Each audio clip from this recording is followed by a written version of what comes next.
समाज की सेवा करें। जी। कार्तिक शर्मा जी इंदौर से। श्री हरिवंश। गुरुदेव आपके चरणों में कोटि कोटि प्रणाम। गुरुदेव मेरा प्रश्न ये है कि हित 84 के आखिरी पद में है 6 पद विवाह समाज, 7 हैं विलावल में, ये गौरी राग, में चतुर। ये ध्वनियों का, रागों का उसमें वर्णन है कि 2 पद कल्याण राग में है, ये इतने पद इस राग में है, इस राग में है। उनमें रागों का वर्णन किया गया है। उससे अपने को क्या मतलब है? अपने को तो गान करना है। हम कोई तानसेन तो है नहीं कि इस राग ध्वनि से गाए। यद्यपि उन रागों का वर्णन किया गया पर अपने को रागों का ज्ञान नहीं है। गावत अति रसाल, तालन शोभित प्रीति बिन, जनु बींधे जंजाल, श्री हरिवंश कृपा बिन। बहुत सुंदर राग गा लेता है लेकिन भगवान से प्रेम नहीं है, तो गाया हुआ राग भगवान उसे स्वीकार नहीं करते। और कोई राग नहीं है, हम ऐसे गा रहे हैं, जोई जोई प्यारो करे, सोई मोही भावे, भावे मोही जोई, सोई सोई करे प्यारे। हो गया। श्याम श्यामा प्रगट प्रगट अक्षर निकट प्रगट रस रवत अति मधुर वाणी।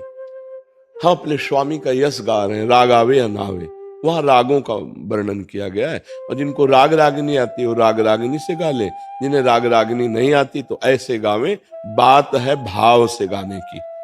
देखो कितने अच्छे अच्छे गायक हुए हैं, कौन जानता है क्या उनकी गति होगी, कौन जानता है।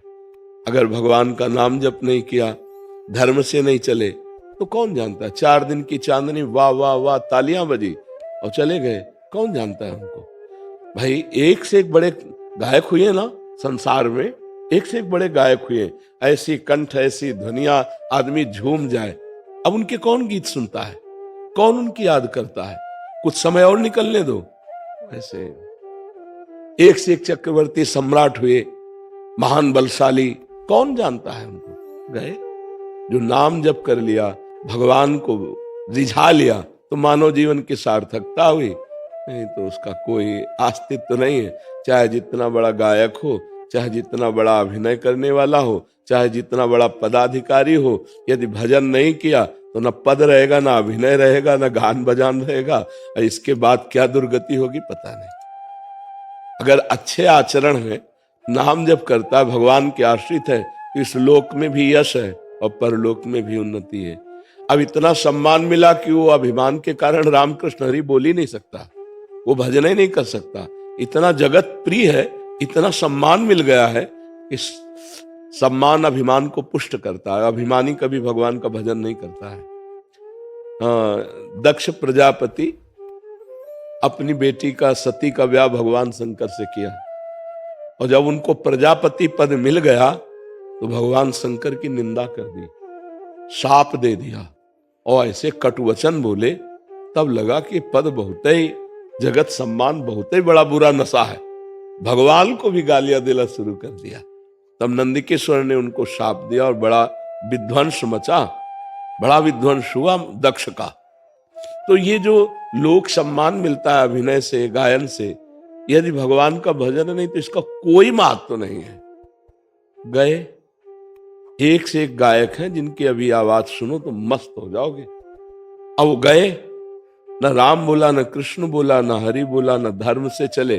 अच्छा, जब सम्मान होता है तो शराब पी रहे हैं, मांस खा रहे हैं, व्यभिचार कर रहे हैं, खूब वैभव है, जय जय मच रही है, पुण्य नष्ट हो गए, अब बचा पाप। अब वो नरक जाएंगे। यहां लग रही छवि कि सबसे बड़े अमुक, और वहां नरक मिल रहा है।